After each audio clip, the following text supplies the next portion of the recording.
और कोई भी विपदा आ जाए, यहाँ पे क्या विपदा आई, पति से ही विपदा आ गई, पति ने ही श्राप दे दिया, तो कहाँ जा रहे हो, इष्ट के पास, पड़ोसन के पास मत जाना। तो सबसे पहले क्या करती है माता बहने, फोन घुमाती है अपनी माता जी को और उसके बाद अपनी बेस्ट फ्रेंड को, सहेली को। ऐसा मत करना।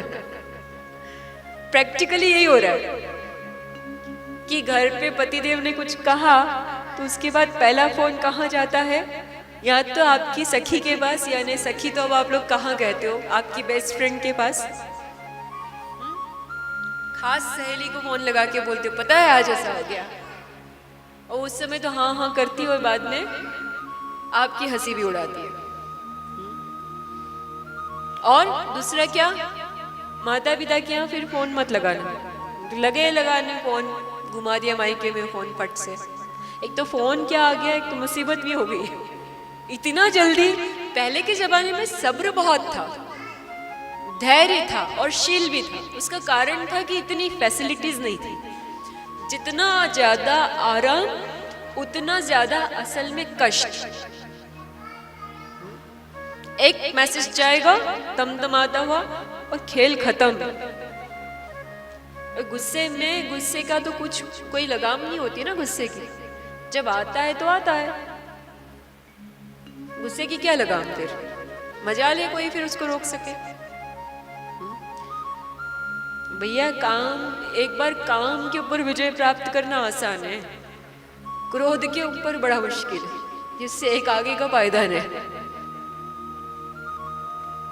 क्रोध पे काबू करना बड़ा मुश्किल है। हमने देखा अगस्त मुनि ने उसको श्राप दे दिया, सर्प सज जा, सर्प बन जा। क्रोध बड़ा कठिन है काबू करना।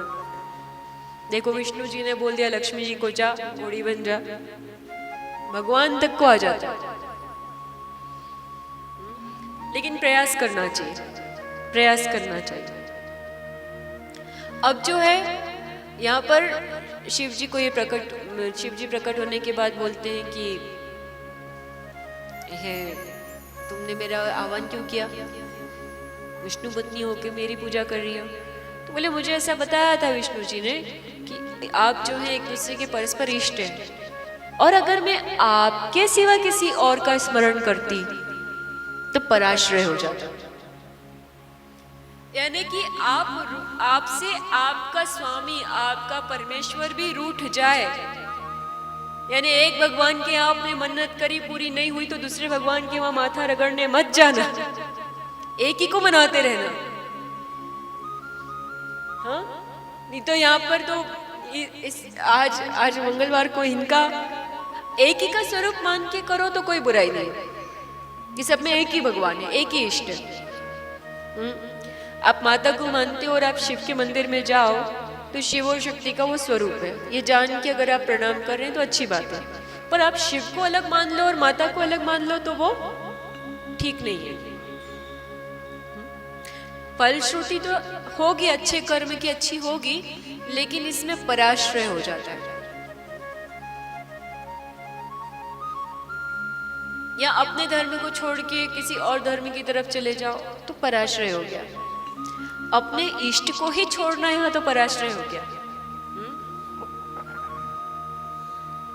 अगर कृष्ण को मानते हो, जैसे जो ये पुष्टि मार्गी होते हैं, हाँ, जो हवेलियां होती कृष्ण भगवान के पुष्टि मार्गी, ये लोग बहुत कट्टर होते हैं, कहीं का प्रसाद भी नहीं लेते।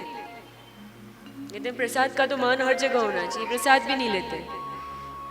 क्यों? कहते हैं हमारे बस जो है हमारे स्वामी का ही हम लेंगे, बाकी किसी और का लेंगे तो पराश्रय, हम पराश्रय नहीं करेंगे। श्रद्धा भक्ति उनकी अच्छी है, इतनी कट्टरता आपके जीवन में हो अच्छी बात है, लेकिन हम ये कहते हैं थोड़ी सहजता रख सकते हो चाहो तो। अब वो भी कृष्ण का मंदिर है और समझो यहाँ भी कृष्ण का मंदिर है, तो उसमें अपने ठाकुर जी को देख के प्रणाम करके ले लो। राम जी के मंदिर में गए तो राम जी भी और कृष्ण जी एक ही है, ये समझकर उस राम के आवरण में भी अपने कृष्ण का दर्शन करके प्रणाम कर सकते हो। तो राम को राम ना समझ के कृष्ण का स्वरूप समझ के प्रणाम कर सकते हो। हमने शुरुआत में ही पढ़ा था, सुना था, समझा था कि ब्रह्मा विष्णु महेश में भेद नहीं करना चाहिए। जो ब्रह्मा विष्णु महेश में भेद करता है उसको पाप लगता है, दोष लगता है, उसकी गति खराब होती है। तो ब्रह्मा विष्णु महेश के ही तो सारे रूप है। हनुमान जी शिव जी का रुद्र का रूप है, शिव जी का है ही, शक्ति है ही। राम और कृष्ण विष्णु का ही है। और अभी हमने क्या सुना कि शिव और विष्णु आपस में क्या है, परस्पर इष्ट। तो बाहर का कौन है, सब एक ही तो परिवार है।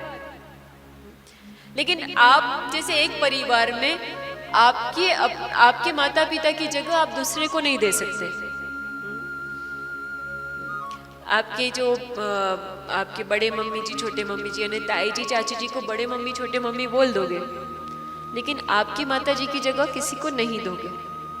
ठीक उसी प्रकार आपके इष्ट की जगह आपकी होती है, वो किसी और के पास नहीं जानी चाहिए। आप दूसरे में अपने इष्ट को देखकर प्रणाम कर सकते हैं। हर एक में कण कण में वही मेरा इष्ट ही है। एक को साधे सब सदे, सब साधे सब जाए। तो एक को अगर हनुमान जी के मंदिर भी जा रहे हो तो उसमें हाँ ये राम जी के भक्त हैं तो राम जी को ने वही मेरे नारायण, फिर प्रणाम करो। भाव करेक्ट होना चाहिए, भाव गलत नहीं होना चाहिए। प्रणाम हमेशा हर हाल में अच्छा ही फल देता है।